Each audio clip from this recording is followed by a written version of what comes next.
করে, আদর্শ হিসেবে যদি কোনো অর্থনীতিবিদকে গ্রহণ করে, আদর্শ হিসেবে যদি মহাত্মা গান্ধীকে গ্রহণ করে, আদর্শ হিসেবে যদি চে গুয়েভারাকে গ্রহণ করে, আদর্শ হিসেবে যদি লেনিনকে গ্রহণ করে, আদর্শ হিসেবে যদি স্টালিনকে গ্রহণ করে, অথবা আদর্শ জীবনে চলার পাথেয় হিসেবে আব্রাহাম লিঙ্কনকে গ্রহণ করে, আল্লাহ রাব্বুল আলামিন পবিত্র কোরআনে বলছেন ওমাইয়াবতাগি গায়রাল ইসলাম দীনান ফালাইয়ুকবালা মিনহু ওয়া হুয়া ফিল আখিরাতি মিনাল খাসিরিন। কেউ যদি ইসলাম ব্যতীত, আর ইসলাম আই নবী মুহাম্মদুর রাসূলুল্লাহ সাল্লাল্লাহু আলাইহি সাল্লামকে ব্যতীত অন্য কাউকে যদি, অন্য কোনো মতবাদকে যদি, অন্য কোনো ইজমকে যদি, অন্য কোনো মতবাদকে যদি গ্রহণ করে, তাহলে তার আখিরাতটা ক্ষতিগ্রস্তদের অন্তর্ভুক্ত হয়ে যাবে। সুস্পষ্ট কথা, এদিকে কোনো গোজামিল দেওয়ার কোনো সিস্টেম নাই, একেবারে সুস্পষ্ট কথা। তুমি নবী মুহাম্মদুর রাসূলুল্লাহ সাল্লাল্লাহু আলাইহি ওয়াসাল্লামকে আদর্শ হিসেবে মেনে নেওয়ার পর যদি মুজিববাদে বিশ্বাসী হও অথবা অন্য কোনো বাদে বিশ্বাসী হও, তাহলে আল্লাহর কথা অনুযায়ী, রাসূল সাল্লাল্লাহু আলাইহি ওয়াসাল্লাম এর ভাষ্য অনুযায়ী, তাহলে তোমার আখিরাতটা ক্ষতিগ্রস্তদের অন্তর্ভুক্ত হবে। তাহলে আদর্শ হিসেবে কাকে গ্রহণ করব? রাসূল সাল্লাল্লাহু আলাইহি ওয়াসাল্লাম। এদিকে মাঝখানে যদি কিন্তু রাজনীতিতে অন্য কাউকে গ্রহণ করেছি, অর্থনীতিতে মুহাম্মদ সাল্লাল্লাহু আলাইহি ওয়াসাল্লাম ঠিক আছে, আবার অর্থনীতিতে মুহাম্মদ সাল্লাল্লাহু আলাইহি ওয়াসাল্লামের যাকাত ব্যবস্থায় বিশ্বাসী ঠিক আছে, কিন্তু রাজনীতিতে নবী মুহাম্মদ সাল্লাল্লাহু আলাইহি ওয়াসাল্লামকে মানি না, তাহলে হবে না। সম্মানিত উপস্থিতি, আমাদের বিষয় সেটা না, তবে প্রেক্ষাপট যেটা, সেই কারণে আমাদেরকে বলতে হলো, অনেক ভাই আল্লাহর জমিনে আল্লাহর দ্বীন কায়েম করবে, আলহামদুলিল্লাহ। আল্লাহর জমিনে তাওহীদ কায়েম একটা মানুষের জীবনের চূড়ান্ত স্বপ্ন। আল্লাহর যে জমিনে আমরা থাকছি, এই জমিনে তাওহীদ প্রতিষ্ঠিত হবে, এর চাইতে সুন্দর কথা আর কিছু হতে পারে? আচ্ছা, আসছিলাম গুলিস্তান হয়ে আপনাদের এদিকে আসতে হয়। আসতে আসতে আল্লাহর জমিনে আল্লাহর দ্বীন কায়েম যারা করতে চায় আমাদের ভাইরা, আমরা তাদের যে হৃদয়ের ইচ্ছা বাসনা, এটাকে আমরা অ্যাপ্রিসিয়েট করি। আমাদের এই ভাইরা আল্লাহর জমিনে আল্লাহর দ্বীন প্রতিষ্ঠা করবে, বক্তব্য দিচ্ছে। বাইতুল মুকাররমের এই গেট থেকে একেবারে আপনাদের এদিকে আসতে হলে উৎসব, আর সম্ভবত আরেকটা কি গাড়ি তুলতে বন্ধন, এগুলার যে কাউন্টারের তো কোনো হদিসই নেই। একেবারে ওই মাথা থেকে আপনার ওইদিকে কি একটা শাপলা চত্বর না কি আছে, এই জায়গা পর্যন্ত পুরা সব কিছু উঠিয়ে দিয়ে তারা জনসভা করছে। রাস্তা বন্ধ করা খুব ভালো বিষয় নাকি?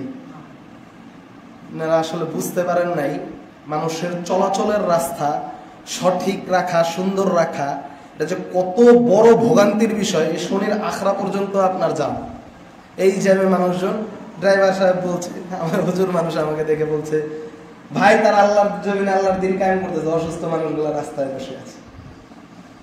কত জরুরিয়ত মানুষের রাস্তায় জ্যামে পড়ে আছে, কত মানুষের জুমার সালাত মিস হয়ে যাচ্ছে।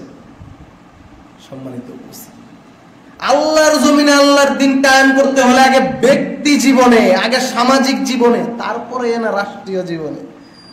আগে তো ব্যক্তি জীবনে আপনার ভিতরেই আপনি যদি দ্বীনটা কায়েম না করতে পারেন, আমি কাউকে কষ্ট দিয়ে বলছি না, আমার অনেক বন্ধু, তাদের কর্মী, তারা কাজ করছে, আমি অ্যাপ্রিশিয়েট করি, কিন্তু আগে তো বুঝতে হবে দ্বীনটা জায়গায় নিজেদের মধ্যে অ্যাপ্লাই করতে হবে। তুমি প্রথমেই মানুষকে দ্বীনের বহির্ভূত কাজ করে, দিন বহির্ভূত কাজ করে, এটা শুধু তাদের সমস্যা নয়, অনেক মানুষ রাস্তা বন্ধ। আল্লাহ রাসূল সাল্লাল্লাহু আলাইহি সাল্লাম বলছে, রাস্তায় বসাও তো নিষেধ, রাস্তায় যদি বসো তাহলে রাস্তার হক আদায় করো। ওই যে আল্লাহ রাসূল সাল্লাল্লাহু আলাইহি সাল্লামের বিখ্যাত হাদিস, এক ব্যক্তি রাস্তায় একটা গাছ পরে রাস্তা বন্ধ হয়ে আছে। দেখুন, এমনি এমনি আমরা বলি না, রাস্তা বন্ধ হয়ে আছে একটা গাছ পরে, এক সাহাবী গাছটাকে কেটে রাস্তাকে পরিষ্কার করে দিল, গাছটাকে চাপায় দিল। আল্লাহ রাসূল সাল্লাল্লাহু আলাইহি সাল্লাম বললেন, সে জান্নাতে চলে গেল। সুবহানাল্লাহ। কোনো ভ্যালু আছে এই হাদিসের আপনাদের কাছে? আপনারা বুঝতে পারছেন? আলহামদুলিল্লাহ। জান্নাতে যেতে হলে রাস্তা পরিষ্কার রাখতে হবে, জান্নাতে যেতে হলে মানুষের চলাচল নির্বিঘ্ন করতে হবে। জান্নাতে যদি যেতে চান, জান্নাতওয়ালা কাজ করতে হলে মানুষকে কষ্ট দিয়ে আপনি দ্বীন প্রতিষ্ঠা করতে পারবেন? কোনোদিনই না, কোনোদিনই না। মুসলিম আমরা হয়তো মেনে যান, বড় সমাবেশ করছে, অনেক বড় বিষয়, বড় সমাবেশ, অনেক বড় বিষয়, হ্যাঁ, যে হিন্দুরা রাস্তা দিয়ে যাবে সে কিভাবে এটা মেনে নেবে? মুসলিমের অধিকার ইসলামে নাই। হ্যাঁ, সে তো আপনার জনসভা দেখার জন্য কোনো তার আবশ্যকীয়তা নাই। সম্মানিত উপস্থিত, আগে প্রকৃত মুসলমান হই। যখন আমরা প্রকৃত মুসলমান হব, হ্যাঁ, যখন আমরা প্রকৃতভাবে দিনকে নিজের জীবনে লালন করব, সেই সময় মানুষ এমনি আপনার দিনের প্রতি আকৃষ্ট হবে, মানুষকে ধরে বেঁধে যেতে দিন কবুল কর। এইভাবে ইসলাম প্রতিষ্ঠিত হয় নাই। আল্লাহ রাসূল সাল্লাল্লাহু আলাইহি সাল্লামের মোহিত চরিত্র এত উন্নত, এত উপরের দর্শন, যা পৃথিবীবাসীকে পরিবর্তন করে দিয়েছে। সুবহানাল্লাহ। সম্মানিত উপস্থিতি, জান্নাত। আমরা ভাই আমাদের নিজেদেরও সংশোধন কামনা করি। আল্লাহ রাব্বুল আলামিন আমাদেরকে সংশোধন হওয়ার তৌফিক দান করুন, আমিন। সম্মানিত উপস্থিতি, একটা গুরুত্বপূর্ণ বিষয় আপনাদের সামনে খোলাসা করব। সেটা হলো 10-12টি আমল রয়েছে, যেই 12টি আমলের মাধ্যমে আল্লাহর বান্দারা, মুসলিম জাতি জান্নাতে তো যাবে, জান্নাতে তাদের জন্য গৃহ নির্মাণ হবে। সুবহানাল্লাহ। 12টি আমল যদি আমরা করতে পারি, তাহলে এই 12টি আমলের মাধ্যমে আপনার আমার জন্য জান্নাতে গৃহ নির্মিত হবে। সুবহানাল্লাহ। সম্মানিত, জান্নাতে যেতে চান তো? ইনশাআল্লাহ আল্লাহ রাব্বুল আলামিন কবুল করুন, আমিন। আল্লাহ রাব্বুল আলামিন সূরা আল ইমরান বলছেন, ওয়াসারিউ ইলা মাগফিরাতিন মিন রাব্বিকুম ওয়া জান্নাতিন আরদুহা আস-সামাওয়াতি ওয়াল আরদু উইদ্দাত লিল মুত্তাকিন। সম্মানিত উপস্থিতি, আল্লাহ রাব্বুল আলামিন জান্নাতের বর্ণনা দিতে গিয়ে বলছেন মানুষদেরকে, মনোযোগ আছে তো? একটু মনোযোগটা এদিকে দিয়েন। আল্লাহ রাব্বুল আলামিন বলছেন, ওয়াসারিউ ইলা মাগফিরাতিন মিন রাব্বিকুম, তোমরা তোমাদের রবের মাগফিরাত, ক্ষমার দিকে দ্রুত গতিতে এগিয়ে আসো। ওয়াসারিউ ইলা মাগফিরাতিন মিন রাব্বিকুম ওয়া জান্নাতিন আরদুহা আস-সামাওয়াতি ওয়াল আরদ। আর শুনে রাখো, জান্নাতের প্রশস্ততা কত বেশি জানো? জান্নাতের প্রশস্ততা হচ্ছে জমিন এবং আসমানের ভিতরে যে দূরত্ব, জান্নাতের প্রশস্ততা এত বড়। সুবহানাল্লাহ। জান্নাত এত বড়। আজকে 1 কাঠা 2 কাঠা 3 কাঠা জায়গার জন্য যে পরিমাণ বিশৃঙ্খলা আমরা করছি, ভাইয়ে ভাইয়ের ভিতরে যে দ্বন্দ্ব করছি, যদি পরকালে জান্নাতটার জন্য যদি আমরা এই পরিশ্রমটা করতাম, আহারে জীবনটাও সুন্দর হতো, আখিরাতটাও সুন্দর হতো। সম্মানিত উপস্থিতি, উইদ্দাত লিল মুত্তাকিন। আর এই এত প্রশস্ত জান্নাত, এত বড় জান্নাত, এত ওয়াইড জান্নাত আল্লাহ রাব্বুল আলামিন তৈরি করে রেখেছেন লিল মুত্তাকিন, মুত্তাকিদের জন্য। সুবহানাল্লাহ। শুধু সুবহানাল্লাহ বললেই হবে না ভাই। মুত্তাকি কারা জানেন? মুত্তাকি হওয়া বড়ই কঠিন বিষয়। মুত্তাকি হওয়া বড়ই কঠিন বিষয়। দুনিয়ার প্রতিটি ক্ষেত্রে আল্লাহকে ভয় করা, আল্লাহর নিষিদ্ধ বিষয় থেকে নিজেদেরকে দূরে রাখা অত্যন্ত জটিল বিষয়। ফেসবুক চালাচ্ছেন, হ্যাঁ, কম বেশি একেবারে 90% মানুষের হাতে মোবাইল অ্যান্ড্রয়েড। ফেসবুক চালাচ্ছেন, খুব স্বাভাবিকভাবে একজন উলঙ্গ নারী চলে আসে, হ্যাঁ, জুম করে অনেকে দেখে, জুম করে দেখে। আবার মুরব্বীদেরকে নিয়ে আরো বেশি এখন ভয়। আগে তো আলহামদুলিল্লাহ মুরব্বীরা অ্যান্ড্রয়েড মোবাইল বুঝতো না, এখন মুরব্বীরা কি করে জানেন? মোবাইলে লুডো নামে, তারপর কি তাসের কয়েকটা গেমস, এগুলো দিয়ে কি সুন্দর বিভিন্ন জায়গা দিয়ে মজ মানিয়ে বসে জুয়া খেলে। এতটা সহজ ওই জান্নাত পেয়ে যাবেন, যেই জান্নাতের প্রশস্ততা আসমান থেকে জমিন পর্যন্ত, সেখানে যাওয়াটা এতটাই সহজ। হ্যাঁ, যেই সাহাবীরা নিজেদের জীবন বিলিয়ে দিয়ে গেল, হ্যাঁ, আজকে মাত্র বিবাহ হয়েছে, রাত্রে আজকে মাত্র বিবাহ হয়েছে, হ্যাঁ, রাত্রেই গাজওয়াতে যেতে হবে, যুদ্ধে যেতে হবে। আল্লাহ রাসূল সাল্লাল্লাহু আলাইহি সাল্লাম এমন ভাবে বলছে মুতার যুদ্ধে যে গেলে শহীদ নিশ্চিত। বিবাহ শুধু আজকে করেছে, গেলে শহীদ নিশ্চিত। আল্লাহ রাসূল 3 জনকে সেই গাজওয়ার সেনাপতি করছে। তার মানে বোঝা যাচ্ছে নবী যেহেতু সেনাপতি কোন যুদ্ধে 3 জন হয়। আল্লাহ রাসূল বলে দিচ্ছে, হ্যাঁ, জাফর যদি শহীদ হয় তাহলে যায়েদ বিন হারেসা, যায়েদ বিন হারেসা যদি শহীদ হয় তাহলে আব্দুল্লাহ বিন রাওহা, এমন ভাবে বলে দিচ্ছে, তার মানে বুঝেই যাচ্ছে শহীদ নিশ্চিত। বলুন না সুবহানাল্লাহ। বলে দিচ্ছে মাত্র বিবাহ হয়েছে, সে যুদ্ধেও যাচ্ছে। কত বড় ত্যাগ তারা করেছে, কত বড় মুত্তাকি তারা। আর আপনি আমি সারাদিন ফেসবুকিং করে, আপনি আমি আরেকজনের গীবত করে, আপনি আমি আরেকজনের পরনিন্দা করে, আপনি আমি আরেকজনের উপর জুলুম করে, আপনি আমি আরেক মহিলার সাথে জেনা করে, সারা রাত গল্প গুজব করে এইভাবেই প্রশস্ত জান্নাত পেয়ে যাব? এতটা সহজ অবশ্যই নয়। সম্মানিত উপস্থিতি, 10টি ক্যাটাগরি রয়েছে, আমরা অনেক বেশি সময় পাবো না, তাই আমরা 12টি ক্যাটাগরি রয়েছে। যেই আমলগুলো যদি আমরা করি এগুলো সহজ, যদি আমরা চাই, যদি করতে চাই, একজন মুত্তাকি ব্যক্তি চাইলে এই আমলগুলো করতে পারে। আমি সহজভাবে বলবো, ইনশাআল্লাহ আপনারা বুঝতে পারবেন। আমি আপনাদের কাছে আশাবাদ ব্যক্ত করি যে ইনশাআল্লাহ আপনারা আমল করবেন এবং এই আমলের মাধ্যমে আপনারা যে সওয়াব পাবেন। আমিও রবিউল্লাহ একজন ভিখারি মানুষ, ইলমের মিসকিন, আমলের মিসকিন, অনেক গুনাহ আমরা করে থাকি। আপনাদের মাধ্যমে আমিও যেন কিছু ফায়দা পেয়ে থাকি। আল্লাহ রাব্বুল আলামিন সেই তৌফিক দান করুন, আমিন। সম্মানিত উপস্থিতি, প্রথম যে আমলটির মাধ্যমে জান্নাতে আপনার জন্য গৃহ নির্মাণ হবে তা হচ্ছে কাতারের মাঝে ফাঁকা জায়গাগুলোকে বন্ধ করে দেওয়া। সুবহানাল্লাহ। সম্মানিত উপস্থিতি, আলহামদুলিল্লাহ আমরা সালাফি আহলুল হাদিস যারা আছি আমরা এই আমলটি করি, কিন্তু বিভিন্ন সময় আমরা বিভিন্ন জায়গায় সালাত আদায় করতে হয়, কিন্তু এটা আমাদের খুব কষ্ট লাগে। যে হাদিসটা আমার জন্য সেটা কি আমার হানাফি ভাইয়ের জন্য নয়? আমাদের ভাইয়েরা কি কারণে মাহরুম হয়ে আছে? দেখুন, আয়েশা রাদিয়াল্লাহু তাআলা আনহা থেকে বর্ণিত, ক্বালাত, তিনি বলেন, ক্বালা রাসূলুল্লাহ সাল্লাল্লাহু আলাইহি ওয়াসাল্লাম, মান সাদ্দা ফুরজাতান, যে ব্যক্তি কাতারের ফাঁকা জায়গা বন্ধ করে, যে ব্যক্তি কাতারের ফাঁকা জায়গা বন্ধ করে, রাফাআহুল্লাহু বিহা দারাজাত, আল্লাহ রাব্বুল আলামিন তার সম্মান বৃদ্ধি করে। সুবহানাল্লাহ। সম্মান কত জায়গায় খুঁজেন আপনি? হ্যাঁ, নেতার সাথে সাথে থাকলে সম্মান হবে, হ্যাঁ, নেতার সাথে সাথে থাকলে সম্মান হবে, বড় ব্যবসায়ীর সাথে সাথে থাকলে সম্মান বৃদ্ধি হবে, হ্যাঁ, একটা ধনী জায়গায় বিবাহ করলে অনেক সম্মান বৃদ্ধি হবে, হ্যাঁ, এরকম কত চিন্তা করি। আপনার আমার নবী কি বলে যাচ্ছে জানেন? যে ব্যক্তি দুইজনের মাঝে ফাঁকা জায়গা বন্ধ করবে, মসজিদেই আসে না, সে ফাঁকা বন্ধ করবে করতে গেলে, নামাজই পড়ে না, সে সম্মান খুঁজতেছে আরেক নেতার পিছে। সম্মানিত উপস্থিতি, আল্লাহ রাসূল সাল্লাল্লাহু আলাইহি ওয়াসাল্লাম বলেন, মান সাদ্দা ফুরজাতান রাফাআহুল্লাহু বিহা দারাজাত, যে ব্যক্তি সালাতে কাতারের মাঝে ফাঁকা জায়গা বন্ধ করে আল্লাহ রাব্বুল আলামিন তার সম্মান বৃদ্ধি করে। ওয়া বানা লাহু বাইতান ফিল জান্নাহ, রে এর চেয়ে আরো বড় কথা, জান্নাতে আরশের মালিক তার জন্য ঘর নির্মাণ করে দেয়। সুবহানাল্লাহ। জান্নাতে ঘর নির্মাণ করা কত গুরুত্বপূর্ণ, কত বড় মাপের একটা আমল। বান্দা যদি জানতো, আহারে সারাটা জীবন কত কষ্টে পাড়ি দিয়ে দিলেন, সারাটা জীবন কতটা কষ্ট করলেন, আর সেই জান্নাতে উজুহু ইয়াওমাইযিন নাঈমা, আহারে বান্দা যদি বুঝতো।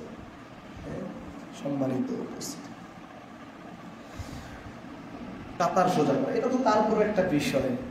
এই যে জুমার সালাতে প্রায় সময় মুসল্লিরা যেই বিষয় ক্লেম আমাদের কাছে করে, ভাই আলহামদুলিল্লাহ আপনাদের এদিকের মানুষজন ভালো, আমি জানি বিভিন্ন জায়গায় দেখা যায় জুমার সালাতে আসে একেবারে শেষ সময়, টপকিয়ে টপকিয়ে একজনের কাঁধের উপর দিয়ে টপকিয়ে টপকিয়ে এসে একেবারে সামনে বলি। আরে মুরব্বী, আমি মুরব্বীকে বলি, মুরব্বী আপনি এই কাজটা করিয়েন না, কিন্তু মুরব্বীকে বলার আগে আমি আপনাকে বলি, কি কারণে জানেন? এই মুরব্বীকে আবার অনেক সময় বাধ্য আপনি করেন এই টপকায় আসা। কিভাবে জানেন? এই যে দেখেন সামনের কাতারে এখন অনেক জায়গা ফাঁকা আছে না? এখন সামনের কাতার যদি ফাঁকা রাখি, আপনি পিছনের কাতার ভরে ফেলেন, তাহলে সামনের কাতার ভরবে কে? উনি তো টপকিয়ে আসতে হবে। হ্যাঁ, সম্মানিত উপস্থিতি, আমরা প্রথমে প্রথম কাতারগুলো ফিল আপ করবো, তারপর যে যেদিকে আসবে সেদিকে বসবে। আল্লাহ রাব্বুল আলামিন আমাদেরকে তৌফিক দান করুন, আমিন। সামনের কাতার পুরো করারও কিন্তু সওয়াব আছে। দেখুন, আর ইবনে ওমর আন্না রাসূলুল্লাহ সাল্লাল্লাহু আলাইহি ওয়াসাল্লাম قال, ইবনে ওমর রাদিয়াল্লাহু তাআলা আনহু থেকে বর্ণিত, রাসূলুল্লাহ সাল্লাল্লাহু আলাইহি ওয়াসাল্লাম বলেন, জাযাকাল্লাহু খাইরান। আলহামদুলিল্লাহ, মানুষ বলার সাথে সাথে আমল করতেছে, আল্লাহ তুমি তাদের জন্য জান্নাতে গৃহ নির্মাণ করে দিও, আমিন। সম্মানিত উপস্থিতি, ইবনে ওমর রাদিয়াল্লাহু তাআলা আনহু থেকে বর্ণিত, রাসূলুল্লাহ সাল্লাল্লাহু আলাইহি ওয়াসাল্লাম প্রায় সময় সালাতে দাঁড়িয়ে বলতেন, আকিমুস সুফুফ, তোমরা কাতার সোজা করো, কাতার সোজা করো। কাতার সোজা করা, ভাই আপনি ওই বংশাল থেকে এত দূর আসলেন, আইসে ছোট ছোট আমলের কথা বলতেছেন, এটা হইল কোনো কথা? এটাই কথা, এটাই কথা। ব্যক্তি জীবনে, নিজের জীবনে যদি এই আমলগুলো নাই করতে পারো, এত সহজ আমলগুলো যদি না করতে পারো, তুমি দিন প্রতিষ্ঠা কি ঘোড়া রান্না করবা? কি ঘোড়া রান্না করবা? সম্মানিত উপস্থিতি, আগে আমল করো যেটা তোমার জীবনে, সালাতের এত গুরুত্বপূর্ণ বিষয়, সালাতে দাঁড়ায় লাইন হয় এরকম আঁকা বাঁকা, সালাতে দাঁড়ায়। আপনাদের এদিকে আলহামদুলিল্লাহ আপনারা জানেন, এদিকে আমরা খুতবা দেই, আপনারা বুঝতে পারেন, বিভিন্ন জায়গায় দেখি সালাতে কাতার যে সোজা করতে হবে এর কোনো গুরুত্বই নেই। অথচ আল্লাহর নবী মুহাম্মদুর রাসূলুল্লাহ সাল্লাল্লাহু আলাইহি ওয়াসাল্লাম তার জীবনে এমন কোন সালাত নাই, এমন কোন দিনের সালাত নাই যেই দিন আল্লাহ রাসূল সাল্লাল্লাহু আলাইহি ওয়াসাল্লাম এই কথাটি না বলেন, আকাইমু সুফুফাকুম, তোমরা তোমাদের সালাতের কাতারগুলোকে সোজা করো, কাতারগুলোকে সোজা করো। সাওউ সুফুফাকুম ফাইন্না তাসফিয়াতুস সুফুফ মিন তামামিস সালাহ, তোমরা কাতার সোজা করো। কাতার সোজা করা হচ্ছে সালাতের পূর্ণতা। সুবহানাল্লাহ, সালাত পূর্ণই হবে না। হ্যাঁ, আর অনেক মানুষকে দেখবেন আহারে সালাতের কাতারের কোনো হদিসই নাই। হ্যাঁ, সামনের কাতার পুরা না করে পিছের কাতারে সালাতে দাঁড়ায় যায়, এমন বান্দাও আছে। কোনো গুরুত্বই নেই কিভাবে সালাত আদায় করতে হবে। আল্লাহ রাসূল সাল্লাল্লাহু আলাইহি ওয়াসাল্লাম বলতেন, ওয়াহাযু বাইনা মানাকিব, তোমরা তোমাদের বাহুগুলোকে পরস্পর লাগিয়ে লাগিয়ে দাঁড়াও। ওয়াসুদ্দুল খালাল, এবং তোমাদের কাতারগুলোকে ফাঁকসমূহকে বন্ধ করে দাও। সম্মানিত উপস্থিতি, তারপর কি বলছেন আল্লাহ রাসূল, ওয়ালিনু বিআইদি ইখওয়ানিকুম, তোমরা তোমাদের ভাইয়ের সাথে যখন হাত মিলাও তখন নম্রভাবে মিলাও, নরম ভাবে মিলাও। অনেকে হাত মিলাইতে যায় মনে হয় হাতের ভিতরে মোচড় দিয়ে হাতই ভেঙে ফেলবে, এ কারণে অনেকে আবার হাতই মিলাইতে চায় না। নম্রভাবে নরম ভাবে তোমরা তোমাদের ভাইয়ের সাথে হাত মিলাও। সম্মানিত উপস্থিতি, আল্লাহ রাসূল সাল্লাল্লাহু আলাইহি ওয়াসাল্লাম বলছেন, ওয়ালা তাযারু ফুরজাতিন লিশ-শাইতান, তোমরা তোমাদের কাতারগুলোকে শয়তানের জন্য ফাঁকা রাখিও না। ফাঁকা যদি রাখেন সেখানে শয়তান দাঁড়াবে। আল্লাহ রাসূল সাল্লাল্লাহু আলাইহি ওয়াসাল্লাম তারপর বলছেন, ওয়ামান ওয়াসালা সাফফান, যে ব্যক্তি কাতারের ফাঁকাগুলোকে বন্ধ করে দেয়। দেখেন, যদি গুরুত্বপূর্ণ না হয় আল্লাহ রাসূল সাল্লাল্লাহু আলাইহি ওয়াসাল্লাম এত ঘন কথা বলে, কত গুরুত্বপূর্ণ বিষয়। আল্লাহ রাসূল সাল্লাল্লাহু আলাইহি ওয়াসাল্লাম বলছেন, ওয়ামান ওয়াসালা সাফফান ওয়াসালাহুল্লাহ, যে ব্যক্তি দুইজনের এই কাতারের ফাঁকাগুলোকে বন্ধ করে দেয়, আল্লাহ রাব্বুল আলামিন যে ব্যক্তি দুইজনের মাঝের এই ফাঁকা জায়গাগুলোকে বন্ধ করে দেয়, আল্লাহ রাব্বুল আলামিন তাদেরকে নিকটবর্তী করে নেয়। সুবহানাল্লাহ, আর আল্লাহ নিকটবর্তী করে নেয়, বোঝা যায়। গুরুত্ব দেন, আল্লাহ রাব্বুল আলামিন গুরুত্ব দেওয়ার তৌফিক দান করুন, আমিন। ওয়ামান কাতা'a সাফফান, আর যে ব্যক্তি তাদের কাতারগুলোকে কেটে দেয়, ভেঙে দেয়, ফাঁকা করে দেয়, আল্লাহ রাসূল সাল্লাল্লাহু আলাইহি ওয়াসাল্লাম বললেন, কাতাআহুল্লাহ, আল্লাহ রাব্বুল আলামিন তার সাথে সম্পর্ক ছিন্ন করে নেয়। সম্মানিত আল্লাহ রাব্বুল আলামিন আমাদেরকে কাতার সোজা করার তৌফিক দান করুন, আমিন। বিভিন্ন হাদিসের কিতাবগুলো যখন খুলবেন, দেখবেন এই কাতারের ব্যাপারে কত হাদিস আসছে। আল্লাহ রাব্বুল আলামিন আমাদেরকে গুরুত্ব দেওয়ার তৌফিক দান করুন, আমিন। সম্মানিত উপস্থিতি, দ্বিতীয়ত আলহামদুলিল্লাহ উক্ত মসজিদটি নতুন একটি মসজিদ, অত পুরাতন নয়। আপনাদের জন্য সুসংবাদ, যারা এই মসজিদটি নির্মাণ করেছেন, মুতওয়াল্লি যারাই আছেন, এদিকে দায়িত্বশীল আমাদের ভাইয়েরা, আল্লাহ রাব্বুল আলামিন আপনাদেরকে কবুল করুন, আমিন। সম্মানিত উপস্থিতি, মনোযোগ আছে তো? আরো অনেকগুলো পয়েন্ট আছে, দেখুন। দ্বিতীয়ত, কার জন্য আল্লাহ জান্নাতে গৃহ নির্মাণ করেন, সেটা হচ্ছে আল্লাহ রাসূল জাবির ইবনে আব্দুল্লাহ রাদিয়াল্লাহু তাআলা আনহু আন্না রাসূলুল্লাহ সাল্লাল্লাহু আলাইহি ওয়াসাল্লাম قال মান বানা মাসজিদান লিল্লাহ, যে ব্যক্তি আল্লাহর সন্তুষ্টির জন্য মসজিদ নির্মাণ করে, আল্লাহর সন্তুষ্টির জন্য, অন্য কোনো মাকসাদ নাই। ওই মসজিদে ক্যাশিয়ারের লগে দ্বন্দ্ব হয়েছে, আমি টাকা পয়সার অভাব আছে, আমি আর একটা মসজিদ করব, আছে না? নাই? অমুক এলাকায় অমুকের সাথে একটা গ্যাঞ্জাম, আর আমি নিজে মসজিদ করব, ওই এলাকাতে লাগোয়া দুই মসজিদ। কয়েকদিন আগে রিপোর্ট হয়েছে, অনলাইন নিউজ পোর্টালে আসছে, মসজিদের আগে আরেক মসজিদ। কোন দুনিয়ায় আছি আমরা? আল্লাহ রাসূল সাল্লাল্লাহু আলাইহি ওয়াসাল্লাম বলেন, মান বানা মাসজিদান লিল্লাহ, যে ব্যক্তি আল্লাহর সন্তুষ্টির জন্য মসজিদ নির্মাণ করেন, কামাফহাসি কাতাইন, যদিও টিকটির ঢিবির নেয়, গুইসাপের গর্তের নেয়, এটাকে উদাহরণ দিচ্ছে। যদিও তা ছোট, যদিও ইমাম বুখারী মসজিদটি ছোট, কিন্তু সেটা আল্লাহর সন্তুষ্টির জন্য, অন্য কোনো মাকসাদ নাই।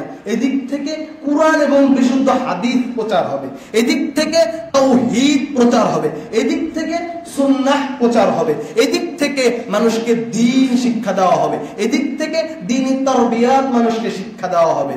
যদিও তা গুইসাপের গর্তের ন্যায় ছোট হয়।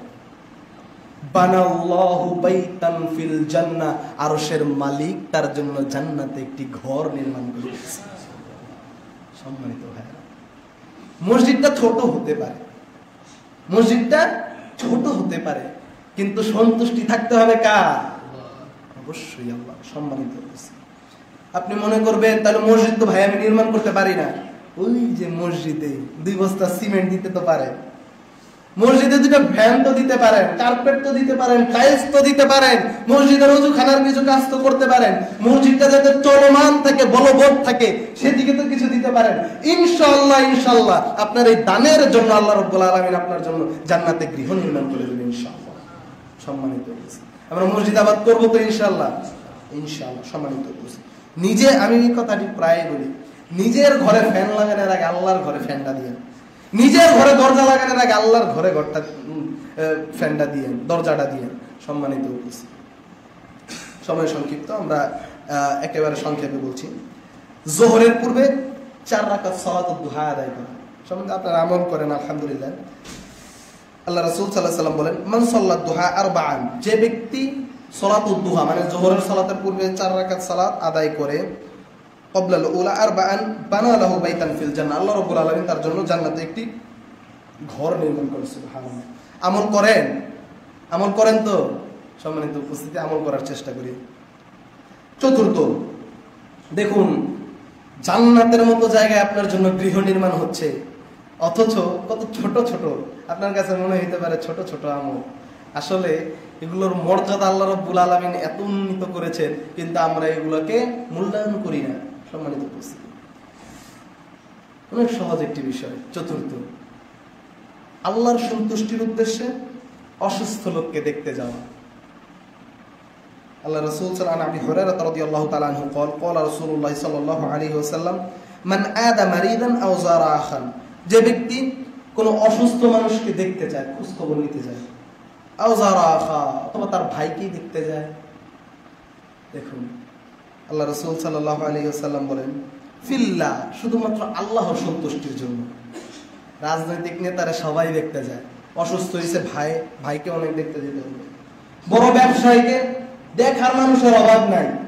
হ্যাঁ, আমাদেরকে কিছু হলে দুনিয়ার মানুষজন খোঁজ খবর নিতে থাকে, কিন্তু আমার ওই বয়স্ক মুরব্বী মুসল্লিটা, অসহায় মানুষটা যেই দিন অসুস্থ হয়েছে, কয়জনে তার খবর নিয়েছে। আরে কি হবে?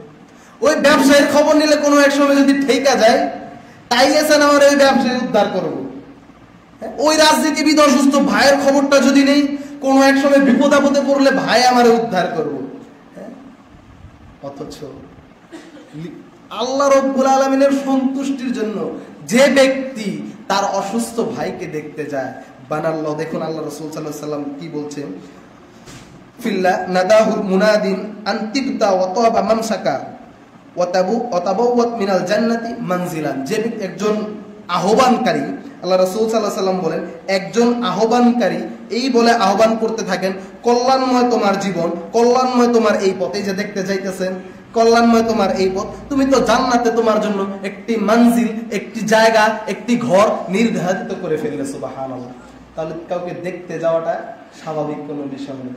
একজন ভাই অসুস্থ হয়েছে, একজন মুসল্লি অসুস্থ হয়েছে, তাকে আপনি তার অসুস্থতায় দেখতে যাচ্ছেন একমাত্র আল্লাহর সন্তুষ্টির জন্য। আর এই আল্লাহর সন্তুষ্টির জন্য তাকে যখন আপনি দেখতে যাচ্ছেন, আল্লাহ রাব্বুল আলামিন আপনার জন্য জান্নাতে একটি ঘর নির্মাণ করে দিচ্ছে। সুবহানাল্লাহ। সম্মানিত উপস্থিতি, আমল করবো তো ইনশাআল্লাহ। ইনশাআল্লাহ। সম্মানিত উপস্থিতি, পঞ্চমত যে আমলটির মাধ্যমে আপনার জন্য জান্নাতে একটি ঘর নির্মিত হতে পারে, সেটি হচ্ছে আবু মুসা আশআরী রাদিয়াল্লাহু তাআলা আনহু থেকে বর্ণিত, রাসূলুল্লাহ সাল্লাল্লাহু আলাইহি ওয়াসাল্লাম বলেন, ইজা মাতা ওয়ালাদু আবদিন, যখন আদমের সন্তানের, কোন গোলামের, তার শিশু বাচ্চা ইন্তেকাল করে, ক্বালাল্লাহু তাআলা লিমালাইকাতিহি, আল্লাহ রাব্বুল আলামিন তখন তার মালায়েকা ফেরেশতাদেরকে ডেকে বলতে থাকেন, ক্বাবাতু ওয়ালাদা আবদি, হে ফেরেশতা, তুমি কি আমার এই গোলামের, এই বান্দার সন্তানকে কেড়ে নিয়েছো? তখন ফেরেশতা বলতে থাকে, নাম ইয়া রব, হে রব, আমি তো তাকে কেড়ে নিয়েছি। তখন আল্লাহ রাব্বুল আলামিন বলতে থাকে, ক্বাবাতুম সামারা ফুয়াদি, তুমি কি আমার এই বান্দার নয়নের, হৃদয়ের কুশপুত্তলিকা, এই পুতুলকে কি তুমি কেড়ে নিয়েছো? এই নয়নের মণিকে কি তুমি কেড়ে নিয়েছো? ফেরেশতা বলতে থাকে, নাম ইয়া রব, হে রব আমি তো তাকে কেড়ে নিয়েছি। আল্লাহ রাব্বুল আলামিন তাকে জিজ্ঞাসা করে, বান্দা তখন কি বলছে? ফেরেশতা বলে, রব সে তো চোখ দিয়ে পানি ঝরছে, বলছে আলহামদুলিল্লাহ, আর বলছে ইন্না লিল্লাহি ওয়া ইন্না ইলাইহি রাজিউন। আল্লাহ রাব্বুল আলামিন বলেন, হে ফেরেশতা শুনে রাখো, তার জন্য জান্নাতে একটি ঘর নির্মাণ করে দাও, আর সেই ঘরের নাম দিয়ে দাও বাইতুল হামদ। সুবহানাল্লাহ, খুব স্বাভাবিক বিষয় নয়। আপনার বাচ্চা, আপনার শিশু, আপনার সন্তান মারা যাচ্ছে, আপনার নয়নের চূড়ান্ত মণি আপনার কাছ থেকে বিদায় নিয়েছে, এমন অবস্থায় আলহামদুলিল্লাহ বলতে পারা, ইন্না লিল্লাহ বলতে পারা একটা ভয়াবহ কঠিন বিষয় রয়েছে।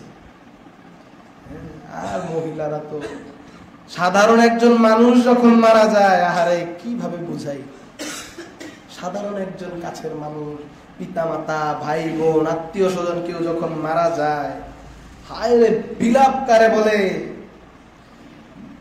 রাস্তায় পর্যন্ত তাদের কান্নাকাটির শব্দ চলে আসে। সম্মানিত উপস্থিতি, আর তো যত ধরনের মাতাম বিলাপ তো আছে। আল্লাহ রাসূল সাল্লাল্লাহু আলাইহি ওয়াসাল্লাম বলেন, লাইসা মিন্না, তারা আমাদের অন্তর্ভুক্তই না। মান যারাবাল খুদুদ ওয়া শাক্কাল জুয়ুব, যারা নিজেদের গাল চাপড়ায় জামা ছিঁড়ে, ও দাআ বিদাওয়াতিল জাহিলিয়া, আর জাহিলিয়াতের দিকে যাদেরকে মানুষদেরকে ডাকে, এই যে কান্নাকাটি, এই যে উচ্চ বিলাপ, এই যে জামা কাপড় ছেঁড়া, এই যে বুক চাপড়ানো, তারা লাইসা মিন্না, আমি নবী মুহাম্মদুর রাসূলুল্লাহ সাল্লাল্লাহু আলাইহি ওয়াসাল্লামের অন্তর্ভুক্তই না। অন্তর্ভুক্ত, ভয়াবহ অবস্থা। এই যে কান্নাকাটি করতে থাকে, ফেরেশতারা ইয়াদরিবুনা আদবারাহুম, তাদের পেটের মধ্যে, পিঠের মধ্যে ঘুষা মারতে থাকে, আর জিজ্ঞাসা করতে থাকে, কি বদামল করে এসেছিস, এইভাবে কেন কান্না করছে, কি বদামল করে এসেছিস, কেন এমন কাজ করছে। আর এখন তো আরো ভয়াবহ অবস্থা, মারা গেলে রাষ্ট্রীয় সম্মাননা দেওয়া হয়, শহীদ মিনারে নিয়ে যাওয়া হয়, রাইফেল কামানে ব্লাস্ট করা হয়। সম্মানিত, এগুলো সব জাহিলিয়া, ইসলামের দেখানো পথ পদ্ধতি এগুলো নয়। একজন মানুষ মারা গেলে আপনার করণীয় কি, ইসলাম কি বলে দেয় নাই? অবশ্যই বলে দিয়ে গেছে। ইসলামকে যদি আদর্শ হিসেবে গ্রহণ করেন, ইসলামকে যদি আপনি আদর্শ, যদি নিজেকে মুসলিম দাবি করেন, আপনার শেষ যে বিদায়, সেই বিদায়টাও হতে হবে ইসলামের নিয়ম অনুযায়ী। একজন মানুষ মারা গেলে পৃথিবীতে জরিপে দেখা গেছে অমুসলিমরা ইসলাম ধর্ম গ্রহণ করার পিছনে যে কয়টি বড় বড় কারণ রয়েছে, তার ভিতরে একটি কারণ হচ্ছে মুসলিমদের শেষ বিদায় অনিন্দ সুন্দর ভাবে হওয়া। সুবহানাল্লাহ, কত সুন্দর। যে মানুষ মারা গেছে তাকে সুন্দর ভাবে বড়ই পাতার পানি দিয়ে গোসল দাও, তাকে পরিষ্কার করো, তাকে সাদা কাপড়ে মুড়িয়ে দাও, তাকে মসজিদে নিয়ে আসো, তোমরা তার জানাজা দাও। জানাজার কথাগুলো কত অনিন্দ সুন্দর। আল্লাহু আকবার মিন কুল্লি শাই। হুজুর জানেই না, ব্যক্তি জানেই না যে এই জানাজার সালাত হয়। হ্যাঁ, অন্যান্য ধর্মে দেখুন, হ্যাঁ, আগে এখন খ্রিস্টানদেরকে সময় বাঁচানোর জন্য ক্রুসিফাইড করা হয়, ইলেকট্রিক শক দিয়ে জ্বালিয়ে দেওয়া হয়। হিন্দু ধর্মে যারা নিজেদেরকে সনাতনী বলা হয়, সনাতনী বলে, তারা পুড়িয়ে দেয়। আপনার চোখের সামনে এগুলো। ইসলাম এত সুন্দর একটি ধর্ম। সম্মানিত উপস্থিতি, তাহলে সন্তানাদি মারা গেলে যখন আপনি বলবেন ইন্না লিল্লাহি ওয়া ইন্না ইলাইহি রাজিউন, তখন আপনার জন্য জান্নাতে একটি ঘর নির্মাণ করা হবে।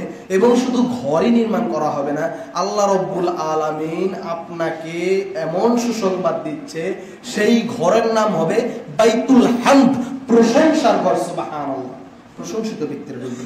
সম্মানিত উপস্থিতি, মনোযোগ আছে তো? সম্মানিত উপস্থিতি, 6 নাম্বার যে আমলটির মাধ্যমে আপনার জন্য জান্নাতে গৃহ নির্মিত হবে, সেটি হচ্ছে ওযু করে দিনে রাতে 12 রাকাত সালাত আদায় করা। সুন্নত নফল যে সালাতগুলো রয়েছে, আমরা আপনাদেরকে সংক্ষেপে বলছি, সময় নেই। 12 রাকাত সালাত হচ্ছে, আমি সংক্ষেপে বলে দিচ্ছি, ফজরের পূর্বে 2 রাকাত, জোহরের পূর্বে 4 রাকাত, উক্ত হাদিসে এসেছে জোহরের পূর্বে 4 রাকাত, পরে 2 রাকাত। কয় রাকাত হলো? এদিকে 6, আগে 2, কত হলো? 8। মাগরিবের পরে কয় রাকাত? 2 রাকাত। এশারের পরে 2 রাকাত। এই হাদিসে এসেছে এই 12 রাকাতের কথা। কোন ব্যক্তি যদি এই 12 রাকাত সালাত দিনে রাতে ওযু করে পরিপূর্ণভাবে আদায় করে, তাহলে আল্লাহ রাসূল সাল্লাল্লাহু আলাইহি ওয়াসাল্লাম বলছে, বানাল্লাহু বাইতান ফিল জান্নাহ, আল্লাহ রাব্বুল আলামিন তার জন্য জান্নাতে একটি ঘর নির্মাণ করে দিবেন। সুবহানাল্লাহ। সম্মানিত উপস্থিতি, আল্লাহ রাব্বুল আলামিন আমাদেরকে আমল করার তৌফিক দান করুন, আমিন। অন্য হাদিসে আবার আপনারা যে আমলগুলো করেন, আপনারা মনে করছেন জোহরের পরে তো আবার 4 রাকাত পড়ি। অন্য হাদিসে আবার জোহরের পরে 4 রাকাতের কথাও আছে। সম্মানিত উপস্থিতি, আল্লাহ রাব্বুল আলামিন আমাদেরকে আমল করার তৌফিক দান করুন, আমিন।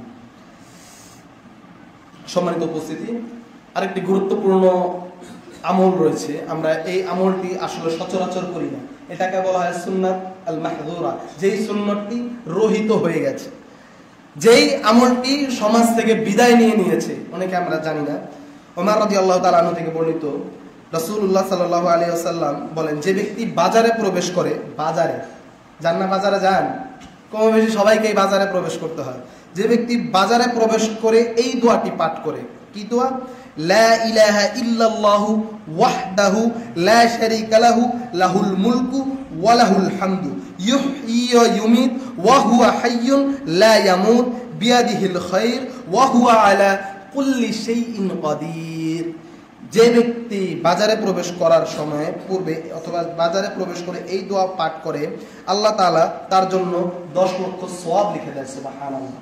সম্মানিত উপস্থিতি, এছাড়া তার জন্য 10 লক্ষ মর্যাদা বৃদ্ধি করে দেন এবং তার জন্য জান্নাতে একটি গৃহ নির্মাণ করে দেন। সুবহানাল্লাহ। আমরা আমল করব তো ইনশাআল্লাহ। সহিহুল জামিতে হাদিসটি এসেছে এবং ইমাম আলবানী রাহিমাহুল্লাহ হাদিসটিকে হাসান বলেছে। সম্মানিত উপস্থিতি, একটি গুরুত্বপূর্ণ আমল 8 নাম্বার, যে আমলটির মাধ্যমে জান্নাতে আপনার জন্য গৃহ নির্মিত হতে পারে। এটি আসলে আমল করা এতটা সহজ নয়, আপনারা প্রায় হয়তো বা শুনে থাকেন। আন আবি উমামা আল বাহিলি রাদিয়াল্লাহু তাআলা আনহু قال قال رسول الله صلى الله عليه وسلم, রাসূলুল্লাহ সাল্লাল্লাহু আলাইহি ওয়াসাল্লাম বলেন, আনা যাঈমুন বিবাইতি ফি রাবাদিল জান্নাহ, আমি সেই ব্যক্তির জন্য, নবী মুহাম্মদুর রাসূলুল্লাহ সাল্লাল্লাহু আলাইহি ওয়াসাল্লাম বলছে, আমি সেই ব্যক্তির জন্য জান্নাতে একটি ঘরের জিম্মাদার। সুবহানাল্লাহ। আল্লাহর নবী, আপনারা বুঝেন নাই এই সুবহানাল্লাহ কত ভালোভাবে বলেন, আল্লাহর নবী নিজে জান্নাতে আপনাকে ঘর দেওয়ার ব্যাপারে নিজে জিম্মাদার। সুবহানাল্লাহ। জিম্মাদারি নিয়ে নিয়েছে আল্লাহ রাসূল সাল্লাল্লাহু আলাইহি ওয়াসাল্লাম। কার জন্য? আল্লাহ রাসূল সাল্লাল্লাহু আলাইহি ওয়াসাল্লাম বলেন, লিমান তারাকাল মিরআ ওয়া ইন কানা মুহিক্কান, যে ব্যক্তি নিজে সত্যটা জানার পরেও তর্ক পরিহার করে। সুবহানাল্লাহ। দেখুন, আপনি সত্য জানেন, আপনি সত্য জানায় দিয়েছেন, তারপরেও কিছু মানুষ আছে না, পায়ে পাড়া দিয়ে ঝগড়া করে, আছে না? আপনি হক, আপনি সত্য, আপনি জানেন, তারপরও আরেক শ্রেণীর মানুষ আপনার পায়ে পাড়া দিয়ে ঝগড়া করতে আসে। এমন ভালো আল্লাহর বান্দা আছে না? পায়ে পাড়া দিয়ে অযথাই ঝগড়া করবে, বিতর্ক করবে, তার বিতর্ক করাই মজা লাগে। আরেকজনের লগে অতিরিক্ত ভাব পেঁচাল পারা আছে না এরকম মানুষ? আল্লাহ রাসূল সাল্লাল্লাহু আলাইহি ওয়াসাল্লাম বলেন, যে ব্যক্তি ন্যায়সঙ্গত হওয়া সত্ত্বেও ঝগড়া পরিহার করে, আল্লাহ রাসূল সাল্লাল্লাহু আলাইহি ওয়াসাল্লাম বলেন, তার জন্য জান্নাতে একটি ঘরের জিম্মাদার আল্লাহ রাসূল সাল্লাল্লাহু আলাইহি ওয়াসাল্লাম। সুতরাং আল্লাহ রাব্বুল আলামিন আমাদেরকে সেই বিষয়ে আমল করার তৌফিক দান করুন, আমিন। সম্মানিত উপস্থিতি, এবং তার পাশাপাশি আল্লাহ রাসূল সাল্লাল্লাহু আলাইহি ওয়াসাল্লাম আরো বলেন, যে ব্যক্তি তার চরিত্রকে সৌন্দর্যমণ্ডিত করে, আমরা শুধু অনুবাদটা বলে দিচ্ছি, যে ব্যক্তি তার চরিত্রকে সৌন্দর্যমণ্ডিত করেন, মানে তার চরিত্রকে ভালো করেন, তার জন্য আল্লাহ রাসূল সাল্লাল্লাহু আলাইহি ওয়াসাল্লাম বলছে, তার জন্য জান্নাতের উচ্চ পর্যায়ের একটি গৃহ রয়েছে। সুবহানাল্লাহ। আল্লাহ রাব্বুল আলামিন আমাদেরকে সেই তৌফিক দান করুক, যেন আমরা নিজেদের চরিত্রকে সৌন্দর্যমণ্ডিত করতে পারি, এবং আমরা যেন ন্যায়টা জানার পর, ন্যায় মানুষকে জানিয়ে দেওয়ার পর, হকটা মানুষকে জানিয়ে দেওয়ার পর আর যেন তর্ক না করি, আমিন। সম্মানিত উপস্থিতি, নবমত, যেই আমলটির মাধ্যমে জান্নাতে আপনার আমার জন্য গৃহ নির্মাণ হতে পারে, সেটি হচ্ছে আল্লাহ রাসূল সাল্লাল্লাহু আলাইহি ওয়াসাল্লাম বলছেন, ইন্না ফিল জান্নাতি গুরফা, নিশ্চয়ই জান্নাতে একটি ঘর রয়েছে, ইউরা যাহিরুহা মিন বাতিনিহা ওয়া বাতিনুহা মিন যাহিরিহা, যেই ঘরের, আল্লাহু আকবার, মিন কুল্লি শাই, যেই ঘরের বাহির থেকে ভিতর দেখা যায়, আবার ভিতর থেকে বাহির দেখা যায়, আল্লাহু আকবার মিন, কতটা স্বচ্ছ ঘর, এটাকে বলা যায় শীষমহল। জান্নাতের ভিতরে এত সুন্দর একটি গৃহ রয়েছে, যে গৃহের বাহির থেকে ভিতর দেখা যায়, ভিতর থেকে বাহির দেখা যায়। আল্লাহু আকবার মিন কুল্লি শাই। কারা পাবে সেই ঘর? আল্লাহ রাসূল সাল্লাল্লাহু আলাইহি ওয়াসাল্লাম বলেন, লিমান আত'আমাত তুআম, যে ব্যক্তি মানুষকে খাওয়ায়। একমাত্র কার সন্তুষ্টির জন্য?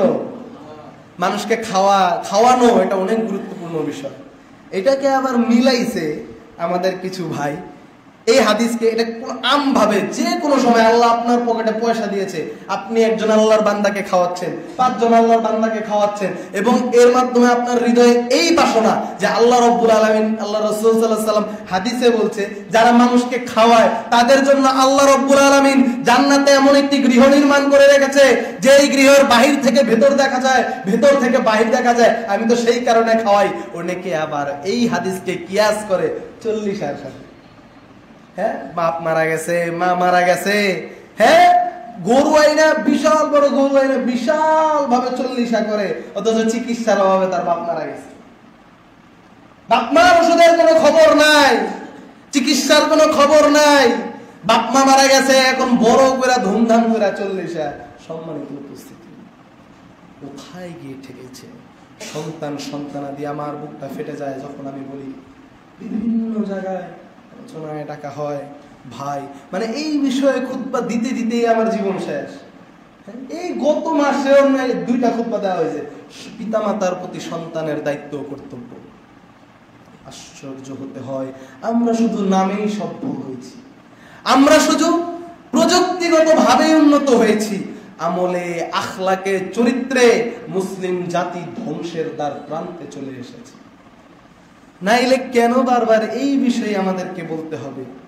আজকে মুসলিম সন্তান তার পিতামাতাকে কেন বৃদ্ধাশ্রমে দিচ্ছে? এই বৃদ্ধাশ্রম তো আমাদের কালচার ছিল না, এটা তো ইহুদি খ্রিস্টানদের কালচার।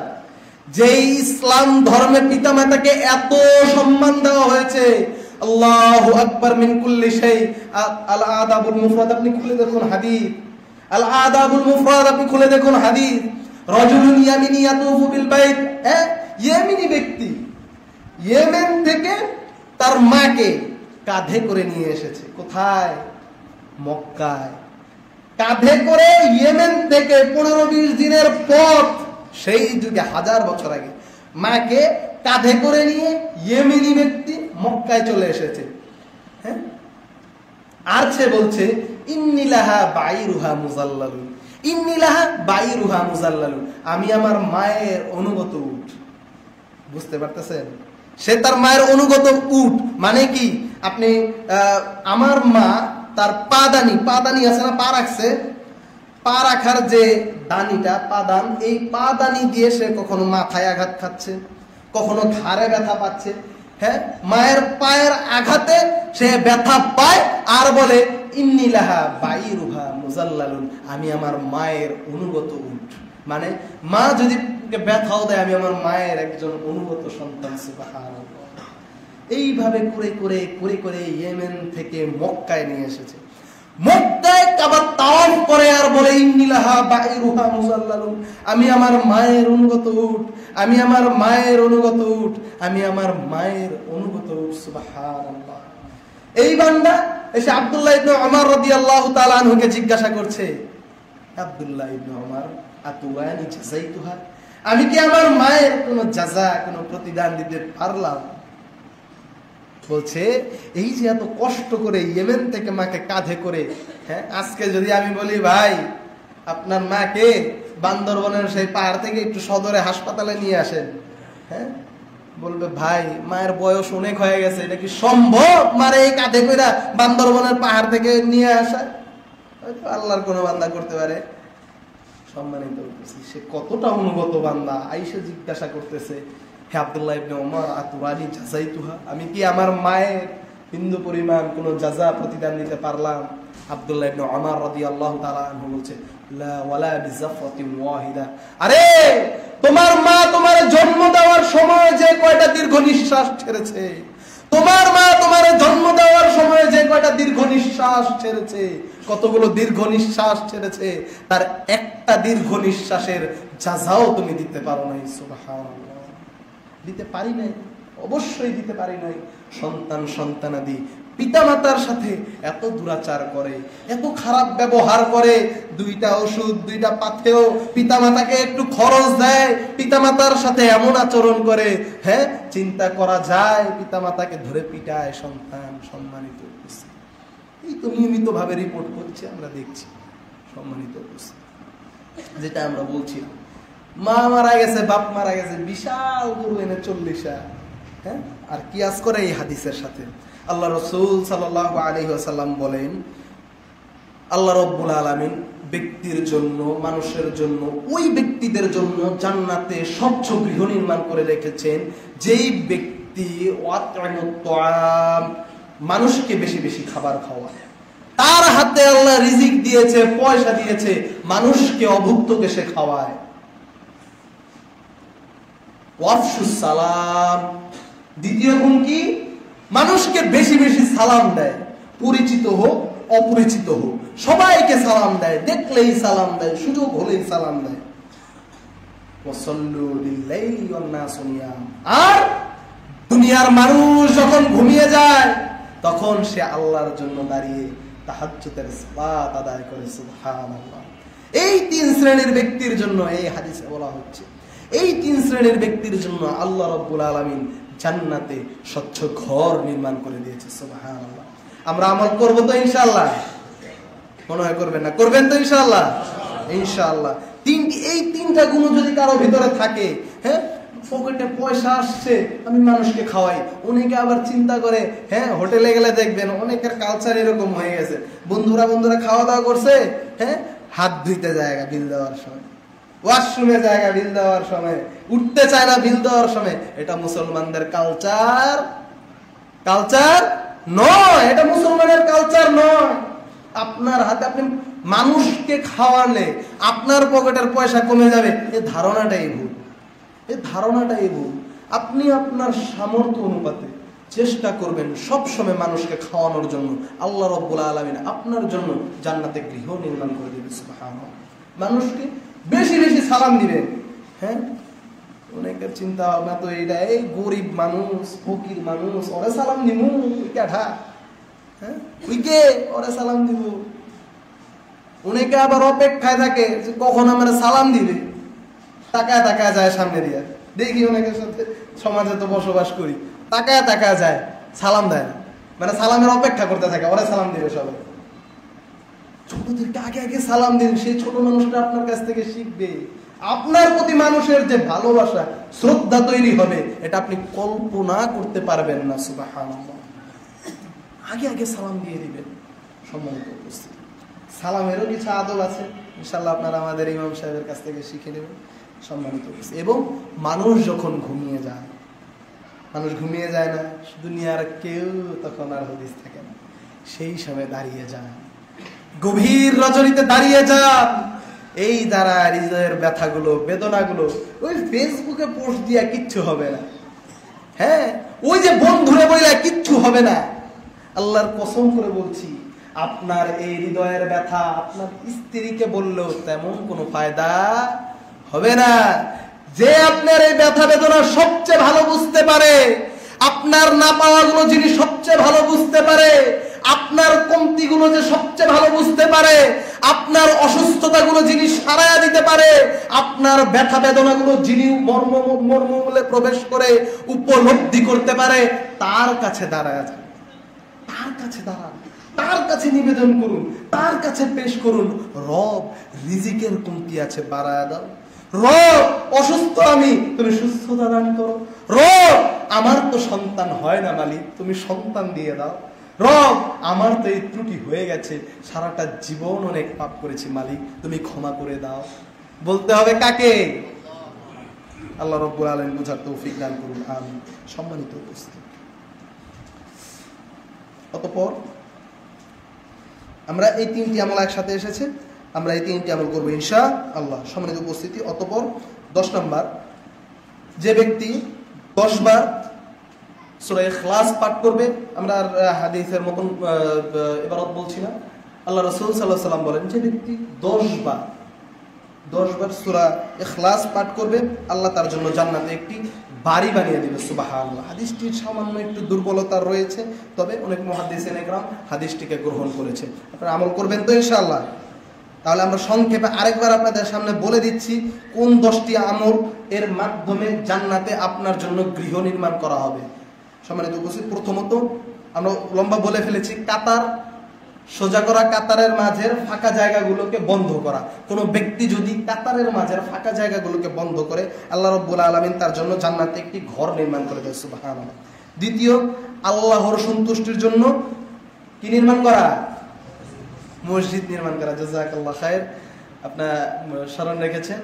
আল্লাহর সন্তুষ্টির জন্য মসজিদ নির্মাণ করা, যদিও তা টিব্বির ঢিবির নেয়, মানে গুইসাপের গর্তের নেওয়া যদি ছোট, মানে এটা তো উদাহরণ দেওয়া, ছোট একটি মসজিদ। আফ্রিকার সেই আপনারা দেখবেন মৌরতানিয়া, আফ্রিকার বিভিন্ন অঞ্চলে ছোট ছোট খড়পাতার ছোট ছোট মসজিদ নির্মাণ করে রেখেছে জনমানবহীন জায়গায়, যেন আল্লাহর বান্দারা কোন সময় যদি এদিক দিয়ে চলাচলের সময় মসজিদে মানুষ সালাত আদায় করে, যদি প্রয়োজন হয়, যদি সালাত আদায় করে। হ্যাঁ, ছোট ছোট মসজিদ। আলহামদুলিল্লাহ, আমরা তো অনেক সুন্দর মসজিদ নির্মাণ করছি। আল্লাহ রাব্বুল আলামিন আমাদের জন্য জান্নাতে ঘর নির্মাণ করে দিন, আমিন। সম্মানিত উপস্থিতি, তৃতীয়ত, যোহরের পূর্বে 4 রাকাত সালাতুদ দুহা আদায় করা। সম্মানিত উপস্থিতি, 4 নাম্বার, আল্লাহর সন্তুষ্টির উদ্দেশ্যে। কে বলতে পারবেন কোন আমলের কথা বলেছি? 4 নাম্বার, জি আলহামদুলিল্লাহ, আল্লাহ রাব্বুল আলামিন আপনাদেরকে কবুল করুন, আমিন। আপনাদের মেধা অনেক ভালো। অসুস্থ ব্যক্তিকে আল্লাহর সন্তুষ্টির উদ্দেশ্যে দেখতে যাওয়া। আল্লাহ রাসূল সাল্লাল্লাহু আলাইহি সাল্লাম বলছে, অনেকগুলো বর্ণনা বলে, ইউনাদিল মুনাদি, একজন আহ্বানকারী তার জন্য আহ্বান করে বলতে থাকে, তুমি তো তোমার জন্য জান্নাতে একটি ঘর নির্মাণ করে ফেললে। সুবহানাল্লাহ। আমরা অসুস্থ মানুষকে দেখতে যাবো তো ইনশাআল্লাহ? কোনো নিজের মতলবে না, কিন্তু একমাত্র আল্লাহর সন্তুষ্টির উদ্দেশ্যে। আমার মসজিদের মুসল্লিটা অসুস্থ হয়ে বাসায় পড়ে আছে, যতটুকু সহযোগিতা করা সম্ভব, সহযোগিতা না করতে পারলেও তাকে একটু দেখে আসা, তার হৃদয়ে যে কতটা ভালোবাসার সঞ্চার করবে তা আপনি নিজে কল্পনাও করতে পারবেন না। সম্মানিত উপস্থিতি, 5 নাম্বার, কে বলতে পারবেন? সন্তানাদি যদি মারা যায়, মুখে আলহামদুলিল্লাহ বলা, ধৈর্য ধারণ করা, ইন্নালিল্লাহ বলা, আল্লাহ রাব্বুল আলামিন তার জন্য জান্নাতে একটি ঘর নির্মাণ করে দেয়, আর সেই ঘরের নাম দিয়ে দেয় বাইতুল হামদ, প্রশংসার ঘর। সম্মানিত উপস্থিতি, 6 নাম্বার, পরিপূর্ণ ওযু করে দিনে এবং রাতে 12 রাকাত সালাত আদায় করা।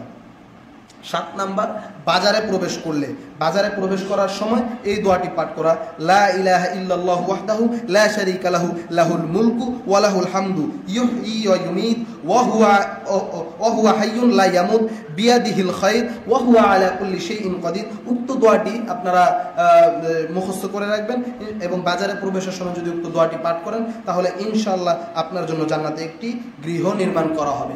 8 নাম্বার, ঝগড়া পরিহার করা, তামাশার ছলে মিথ্যা কথা না বলা, চরিত্রকে সৌন্দর্যমণ্ডিত করা। এই আমলটির মাধ্যমে ইনশাআল্লাহ জান্নাতে আপনার জন্য গৃহ নির্মাণ করা হবে। 9 নাম্বার, মানুষদেরকে বেশি বেশি খাওয়ানো।